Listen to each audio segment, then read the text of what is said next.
आज का दंगल हम बंगाल की सियासत पर करेंगे, क्योंकि बंगाल की सियासत में एक बार फिर इन्फोर्समेंट डायरेक्टरेट यानी प्रवर्तन निर्देशालय ईडी की एंट्री हो चुकी है। कई सालों से खामोश ईडी ने बंगाल चुनाव के पहले एक बार फिर अपना रंग दिखाना शुरू कर दिया है और उसके बाद ममता बनर्जी ईडी और केंद्र सरकार के खिलाफ दो हाथ करने के लिए सड़क पर उतर गई है। और इस बार निशाना सिर्फ बंगाल सरकार में शामिल तृणमूल कांग्रेस के नेताओं पर नहीं है, तो तृणमूल कांग्रेस के लिए पॉलिटिकल एनालिस्ट या पॉलिटिकल एडवाइजर का काम करने वाली आईपैक जैसी संस्था पर भी है, जो संस्था एक जमाने में प्रशांत किशोर चलाते थे और जिस संस्था को लेकर भारतीय जनता पार्टी के साथ भी संस्था ने 2014 के लोकसभा चुनाव में काम किया था। इससे पहले भी बीजेपी के साथ आईपैक काम कर चुकी है।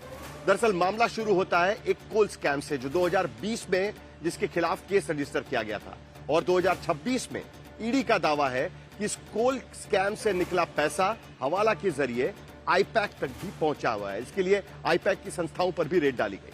अब ममता बनर्जी कह रही है कि जानबूझकर चुनाव से पहले बीजेपी के इशारे पर इन्फोर्समेंट डायरेक्टरेट की एक कार्रवाई कोलकाता और बाकी तमाम जगह पर हो रही है, जिसका संबंध तृणमूल कांग्रेस पार्टी और उसके साथ साथ आईपैक से है।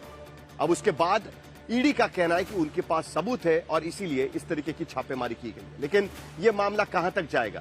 क्या अब तक सबसे लो कन्विक्शन रेट मानी जाने वाली ईडी इस बात को साबित कर पाएगी कि इस बार के उनके रेड्स या उनकी छापेमारी ये सचमुच सियासी नहीं है, तो जो उनके इन्वेस्टिगेशन में पाया गया उसके ही आधार पर की गई है? इन तमाम मुद्दों पर हम चर्चा करेंगे, लेकिन पहले ये खबर देख लें।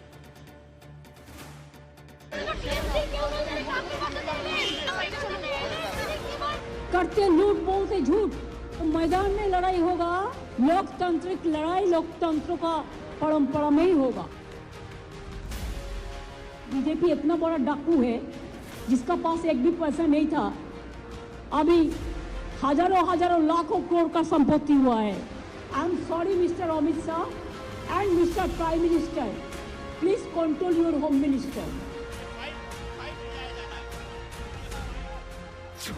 पश्चिम बंगाल में चुनावी युद्ध गंभीर होता जा रहा है। संकेत ईडी की रेड से लेकर ममता बनर्जी के संग्राम तक दिखते हैं, जहां एक बार फिर मुख्यमंत्री ने केंद्रीय एजेंसियों के खिलाफ मोर्चा खोल दिया।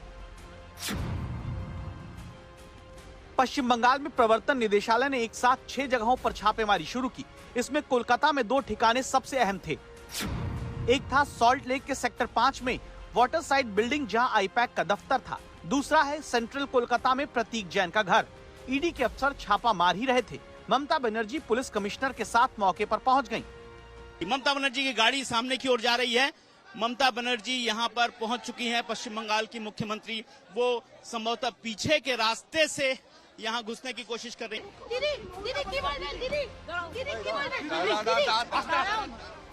ईडी के अफसर मौके से क्या सबूत इकट्ठा कर पाए ये तो पता नहीं चला, लेकिन आईपैक के दफ्तर से ममता बनर्जी ने अपनी पार्टी और सरकार से जुड़ी फाइलों का पूरा जखीरा अपनी कार में रखवा लिया। कुछ फाइलें ममता बनर्जी अपने हाथों में भी रख ली और मीडिया के सामने ईडी की शिकायत करने लगी। हमारा हार्ड डिस्क ले लिया, हमारा फाइनेंशियल पेपर ले लिया, हमारा पॉलिटिकल पेपर ले लिया। फाइनेंशियल पेपर हमारा जो पॉलिटिकली रिलेटेड है ये हम इनकम टैक्स में सबमिट करते हैं। ममता बनर्जी ने आरोप लगाया कि चुनाव के आइन पहले ईडी की छापेमारी के बहाने सरकार उनकी पार्टी की रणनीति और दस्तावेज लेना चाहती है। और আপনার বাড়িতে যদি তল্লাশি হয় 100 কোটি টাকা পাওয়া যায়। ममता बनर्जी आरोप लगा रही हैं कि ये छापेमारी उनकी पार्टी के रणनीति और ब्यौरा चुराने के लिए की गई, लेकिन ईडी सूत्रों के मुताबिक मामला पश्चिम बंगाल के अनूप माझी कोयला तस्करी कांड से जुड़ा है। जांच एजेंसियों को दावा है कि ऐसे सबूत मिले हैं कि कोयला तस्करी के पैसे का इस्तेमाल 2022 के गोवा विधानसभा में हुआ, जहां टीएमसी के लिए काम करने वाली आईपैक को दिया गया। इसी मामले में टीएमसी की सलाहकार एजेंसी आईपैक के प्रमुख प्रतीक जैन के घर और दफ्तर पर छापेमारी होती है। लेकिन ममता बनर्जी कह रही हैं कि ये छापेमारी सिर्फ चुनाव से पहले उनके आईटी सेल के दफ्तर पर की गई।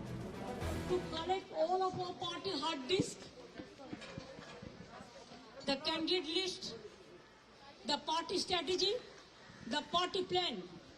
Is it the duty of the ED and Amit Shah?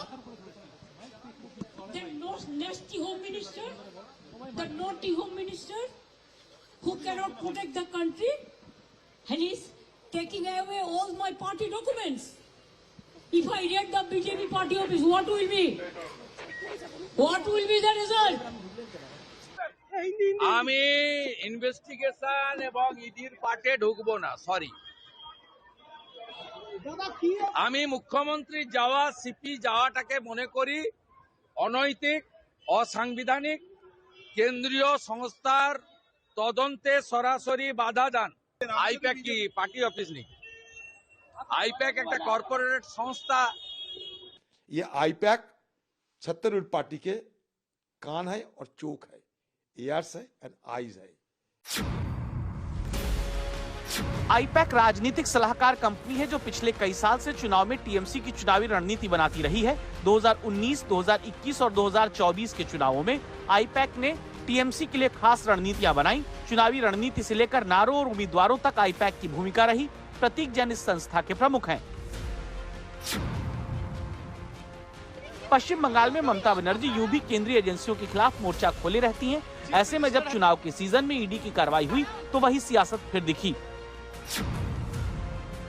क्योंकि इससे पहले 2019 में ममता बनर्जी ने पॉन्जी स्कीम घोटाले में सीबीआई जांच के लिए बुलाए जाने पर अपने पुलिस कमिश्नर राजीव कुमार को बचाने के लिए धरना दे दिया था।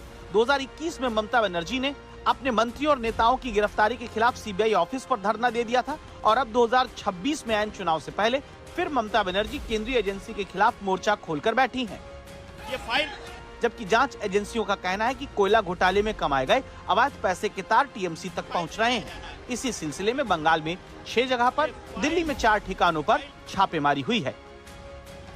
दिल्ली से मुनीश पांडे और कोलकाता से इंद्रजीत कुंडू के साथ अनुपम मिश्रा, कोलकाता आज तक। गाड़ी में डाल चुके हैं और आपको